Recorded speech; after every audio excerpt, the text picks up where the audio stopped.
जय जय श्री महाकाल। स्वागत है हमारे YouTube चैनल में। तो चैनल को सब्सक्राइब कर लीजिए, बगल में बेल आइकॉन है वह भी दबा लीजिए ताकि हमारी कोई भी वीडियो हो आप उसे देख सकते हैं, रीड कर सकते हैं, समझ सकते हैं।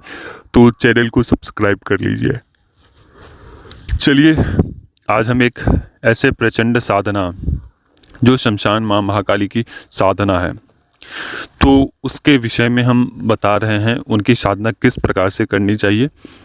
और देखो, हमारे तरफ से कोई भी ऐसे मंत्र नहीं दिए जाते हैं जिसका कोई भी व्यक्ति दुरुपयोग करे हमारे मंत्रों का या हमारे द्वारा दिए हुए मंत्रों का।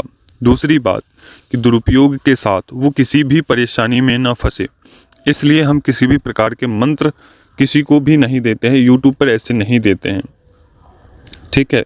बाकी लोग देते हैं, क्या करते हैं नहीं करते हैं कोई दिक्कत नहीं, लेकिन हमारे द्वारा कोई भी निकला हुआ मंत्र विफल नहीं जाता है। कोई भी ऐसे ही नहीं देना चाहिए कभी भी, क्योंकि मंत्रों का क्या करेगा, दुरुपयोग करेगा, सदुपयोग करेगा, कोई उसका वो नहीं होता है, ठीक है। तो इसलिए हम YouTube के ऊपर हम मंत्र नहीं देते हैं, ठीक है।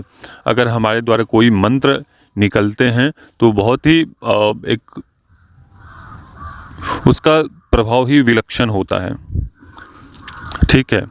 क्योंकि हम उसी प्रकार के मंत्र देते हैं और साधना करवाते हैं या साधना देते हैं आप सभी को, जो हमने कर लिया है उसी प्रकार के मंत्र साधनाएं आपको बताते हैं, ठीक है।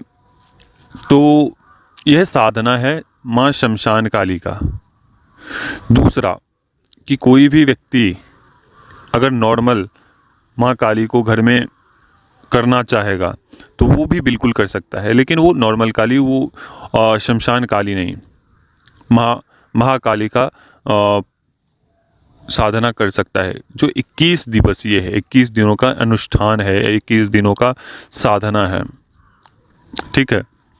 ये ऐसे क्षेत्रों में किया जाता है जहाँ प्रायः शमशान हो, खुला आसमान हो, जहाँ शमशान का क्षेत्र हो, या ऐसे वनीय क्षेत्र में जहाँ कोई भी व्यक्ति रात्रि के समय उपस्थित ना हो। कुछ क्षेत्र में ऐसे होते हैं कि आसपास घर गांव वगैरह होते हैं, तो ऐसे क्षेत्रों में नहीं, थोड़े हटके कम से कम 200 मीटर की दूरी पर घर, मकान, दुकान वगैरह ये सब होना चाहिए। तो ऐसे वन्य क्षेत्र में जाकर अगर 200-500 किलोमीटर की दूरी में ऐसा कोई भी व्यक्ति नहीं है तो भी यह वन्य क्षेत्र है जहाँ पे, तो ऐसी जगहों पर भी साधना किया जा सकता है। तो कोई दिक्कत नहीं है, आपको जहाँ भी करना है कर सकते हैं, लेकिन थोड़ा गांव घर से दूर ही रहें, शहर से दूर ही थोड़ी साधना करें तो उचित रहेगा, ठीक है। तो यह साधना माँ शमशान काली की साधना है। यह साधना एक भयंकर भयदायक भी है, लेकिन साधक को अपने गुरु के ऊपर पूर्ण निष्ठा के साथ आपको यह साधना करनी है।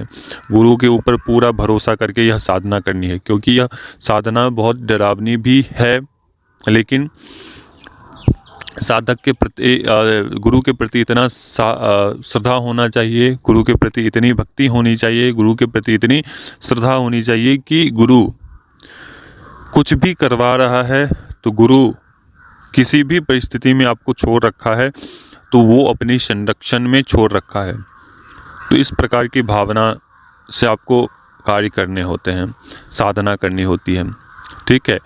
तो ऐसा साधक हमें नहीं चाहिए जिसे कोई भी 2-4 आवाज़ होने पर वो साधक उठकर भाग जाए, ठीक है। कहीं से कोई चिल्लाने की आवाज़ सुनाई दे तो साधक उठ के ही भाग जाए, ठीक है। क्योंकि काफ़ी सारे साधकों का वो ये होता है, तो ऐसे साधक हमें नहीं चाहिए। और जिसे डर लगता है, जो घर में करना चाहता है, वो माँ महाकाली की साधना कर सकता है, जो सेम तरीके है, ठीक है। उसके मंत्र अलग अलग हैं, ठीक है, लेकिन विधि थोड़ा बहुत अलग है और थोड़ा बहुत सेम भी है। ये पूर्ण रूप से ऐसा नहीं है कि आपको इधर आपको शमशान काली में थोड़ा तामसिक वस्तुओं का प्रयोग किया जाता है और माँ महाकाली में थोड़ी तामसिक वस्तुओं का प्रयोग नहीं किया जाता है, जैसे शराब, मांस, ये सब आपको नहीं देना होता है। तो आज हम शमशान काली के विषय में हम बता रहे हैं। तो शमशान काली को आपको पहले तो आपको एक आसन काले होना चाहिए, वस्त्र आपके काले होने चाहिए, दक्षिण की दिशा होनी चाहिए आपको, और एक हवन कुंड तैयार करने हैं, एक हवन कुंड तैयार करने हैं। और हवन कुंड तैयार करने के बाद से इसमें आपको बबूल, आम और जमुनी की लकड़ी लेनी है। आक के जड़ या आक की लकड़ी आपको लेनी है, और शमी की जड़ हो तो जड़ या लकड़ी हो तो लकड़ी, ये 3-4-5 वस्तुओं से की लकड़ी से आपको आहुति देनी है। वस्तु क्या सब रहेंगे आपके समक्ष? जो सामान्य हवन के वस्तु है वे ही रहेंगे आपको। इसमें विशिष्ट सामग्री मिलानी है, जैसे लौंग, जायफल के टुकड़े, और एक प्रकार की बाजार में मार्केट में मिल जाएंगे एक प्रकार के जड़ी आते हैं, ठीक है, जो एक पेड़ का खाल होता है, टुकड़ा होता है, ठीक है, पपड़ी होती है पेड़ की। तो वो सभी सामग्री के द्वारा आप हवन करना है, आपको हवन करना है। जब आप हवन करेंगे वहाँ पे बहुत ही विचित्र आवाज़ें सुनाई देगी। वहाँ की जो भी शक्तियाँ हैं वो आपके इर्द गिर्द घूमेंगी। कभी उधर से आपके कोई उधर से चिल्लाने की आवाज़ सुनाई देगा, कभी उधर से हू करने की आवाज़ सुनाई देगा। अजीब अजीब प्रकार के आपको वातावरण महसूस होंगे। और जैसे ही आपके जो मंत्र आहुतियाँ संपन्न होंगी, तुरंत ही वो माँ महाकाली, शमशान माँ महाकाली कभी आपको दिखेंगे कि उस हवन से कुछ आकृतियाँ निकल रही है, शमशान काली जैसी कुछ आकृति निकल रही है, या अन्य प्रकार की आकृति निकल रही है उस हवन कुंड से। तो आपको घबराना नहीं है इस स्थिति में। और उससे पहले जब आप साधना करेंगे, उसकी आप हवन करेंगे, तो उस समय बहुत सारी विचित्र सी आवाज़ें सुनाई देगी। ये देगी ही देगी आपको। उठाने के उस शमशान की जितने भी प्रकार की शक्तियां हैं, आपको भरपूर प्रयास करेंगे कि यह साधक उठ जाए, छोड़ दे, भाग जाए, ठीक है। धमकी भी आपको आएगी कि जा, यहाँ से उठ जा। यहाँ पर बहुत सारी शक्तियाँ आपको मारने के लिए आएगी, बोलेगी उठ जा, भाग जा, नहीं तो मैं तेरा खून पी जाऊँगा। आपके मरे हुए जो प्रियजन है उसके सबको दिखाएगी, उसके मुंड को दिखाएगी। तो इस प्रकार के आपको वहाँ की शक्तियाँ बहुत ही परेशान करेंगी। तो साधक को भयभीत नहीं होने, ना ही घबराने हैं आपको, ठीक है। और इस प्रकार से वो आपको करेंगी। तो साधक को इस समय भयभीत नहीं होना चाहिए, शांति से अपने कार्य को देखना चाहिए, अपनी साधना को करनी चाहिए। ध्यान रहे,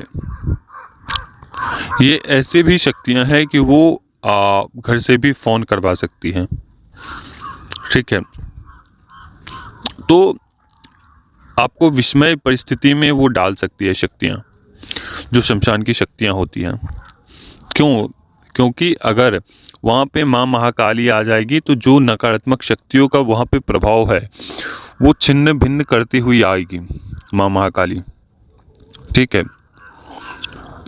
जब वो आती है तो आपके चारों तरफ एक अलग सा बवंडर आरंभ हो जाता है, ठीक है। सभी शक्तियाँ वहाँ पे हाहाकार करने लगती है, ठीक है। उसके बाद पूर्ण रूप से शांत हो जाता है। जब माँ महाकाली का एक आवाहन आती है माँ महाकाली, तो फिर उसके बाद से पूर्ण रूप से शांति हो जाती है, ठीक है। आने से पहले जब वहाँ पे बवंडर उत्पन्न होंगे, जब माँ महाकाली आपके समक्ष आएंगी, आने से पहले ही ये सभी चीज़ें, उपद्रव शांत हो जाएंगे।